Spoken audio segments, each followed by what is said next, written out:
అదే విధంగా మిత్రుడు ప్రవీణ్ కుమార్ ఐపీఎస్ ఆఫీసర్, ఏ రోజు కూడా ఆయనను గౌరవించినాం. ఆయన ఉద్యోగం రాజీనామా చేసినప్పుడు, ఆయన ఉద్యోగంలో ఉండి చంద్రశేఖరరావు ఆయనను ఇబ్బంది పెట్టినప్పుడు మేమందరం ప్రవీణ్ కుమార్ గారికి అండగా నిలబడ్డాం. ఆయన ఉద్యోగ రాజీనామా చేసినప్పుడు మేము కూడా బాధపడ్డాం.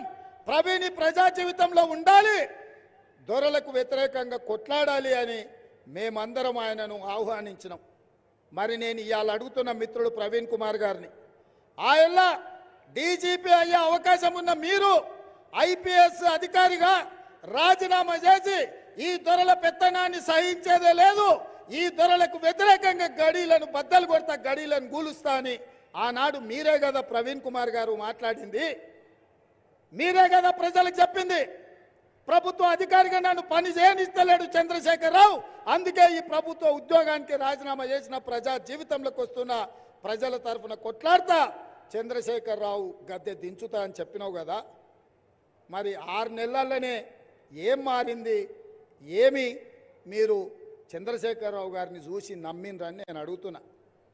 నిజంగానే మీరు చంద్రశేఖరరావుకు వ్యతిరేకంగా కొట్లాడాలంటే మీ ఉన్న బీఎస్పీ పర్వాలేదు, లేకపోతే కాంగ్రెస్లోకి వచ్చైనా చంద్రశేఖరరావుతో కొట్లాడడానికి అవకాశం ఉండే.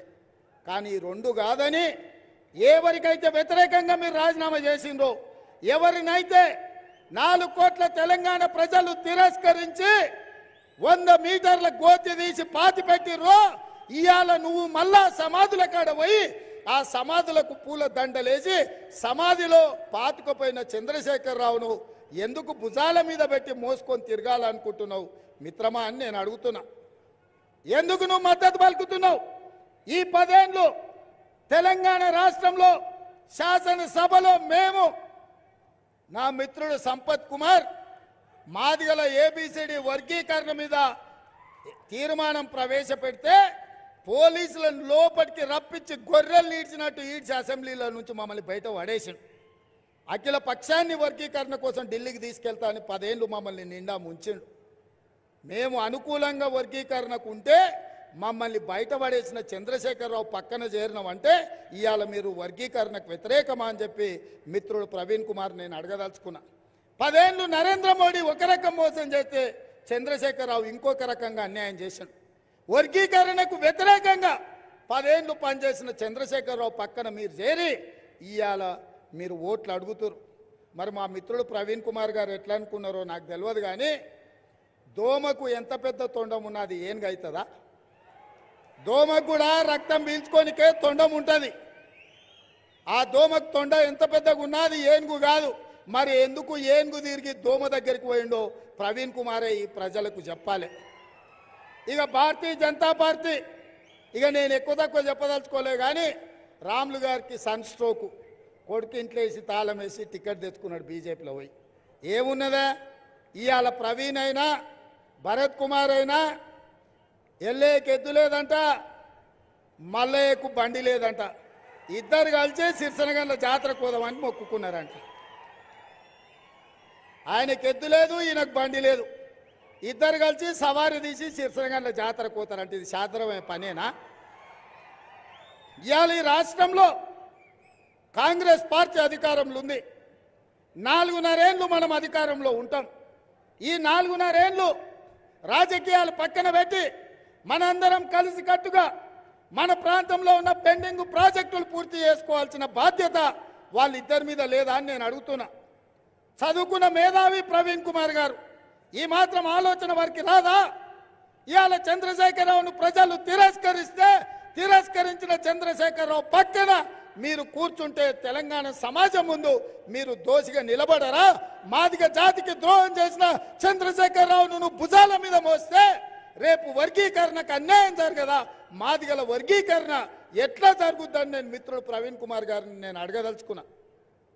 నాకు కోపం లేదు ప్రవీణ్ గారి మీద, బాధ ఉన్నది. ఈ తెలంగాణ రాష్ట్రానికి డీజీపీ అయ్యేటోడు ఆయన అదే ఐపీఎస్ అధికారిగా ఉంటే ఇదే కాంగ్రెస్ ప్రభుత్వం తెలంగాణ రాష్ట్రానికి డీజీపీని చేసేది ప్రవీణ్ కుమార్ గారిని. ఈరోజు ముఖ్యమంత్రితో సమాన హోదా ఉంటే డీజీపీని చేసి ఉండేది కాంగ్రెస్ పార్టీ. ఇదే కాదు, తెలంగాణ రాష్ట్రం వచ్చిన తర్వాత మన ప్రభుత్వం ఏర్పడిన తర్వాత తెలంగాణ పబ్లిక్ సర్వీస్ కమిషన్లో 30 లక్షల నిరుద్యోగులు నమోదు చేసుకున్నారు. 2 లక్షల ప్రభుత్వ ఉద్యోగాలు ఖాళీలు ఉన్నాయి. భర్తీ చేయడానికి లక్షలాది మంది నిరుద్యోగ యువకుల కళ్ళల్లో ఆనందం చూసి వెలుగులు నింపడానికి పబ్లిక్ సర్వీస్ కమిషన్ చైర్మన్ గా ప్రవీణ్ కుమార్ గారిని నిర్ణయిస్తుందని మన ప్రభుత్వము మాట్లాడితే ఆ పదవి వారు తీసుకోలే. వారి కారణాలు వారికి ఉండొచ్చు, నాకు తెలియదు. ఎందుకు నేను వారిని అడిగినా అంటే అట్టడుగు వర్గాల నుంచి పాలమూరు నుంచి వచ్చిన బిడ్డ, ఒక మాదిగ సోదరుడు ఆ పబ్లిక్ సర్వీస్ కమిషన్ చైర్మన్గా ఉంటే నిరుద్యోగ యువకులకందరికీ న్యాయం జరుగుతుందన్న ఆలోచన నేను చేసిన. ఆ పదవి తిరస్కరించి ఇవాళ దొరల గడీల దగ్గర కాపలా నిలబడడానికి మిత్రుడు ప్రవీణ్ కుమార్ గారు నిలబడ్డారు. మిత్రులారా, మీరు వేసే ఓటు ప్రవీణ్ కుమార్కు కాదు, మీరు వేసే ఓటు మొన్న మీరు బొందబెట్టిన చంద్రశేఖరరావుకు పోతుంది తప్ప ఓటు ప్రవీణ్ కుమార్కు పోదు. చంద్రశేఖరరావు కూసో అంటే కూసోవాలి, లెయ్య అంటే లేవాలి. ఇవాళ ప్రవీణ్కు ఒకవేళ అప్పితప్పి మీరు ఓటేస్తే చంద్రశేఖరరావు తీసుకుపోయి నరేంద్ర మోడీకి తెగ నమ్ముకుంటాడు. 10 ఏళ్ళు 10 మంది 12 మంది ఎంపీలను ఇస్తే ఢిల్లీలో ప్రతిసారి పోయి మోడీకే మద్దతు ఇచ్చింది కదా ఈ కేడీకి ఓటెందుకని నేను అడుగుతున్నా. ఇలా ఓటేసేటప్పుడు ఎన్నికల ఈవీఎంలో పేరు ప్రవీణ్ కుమార్ ఉండొచ్చు, కానీ ఓటు మాత్రం చంద్రశేఖరరావు దగ్గరికే పోతుంది. ఆ ఓటు చంద్రశేఖరరావు తీసుకుపోయి నరేంద్ర మోడీకి అమ్ముకుంటాడు. ఇది మన జిల్లాకు అవసరమా అని నేను అడుగుతున్నా మిత్రులారా. అందుకే మిత్రులారా,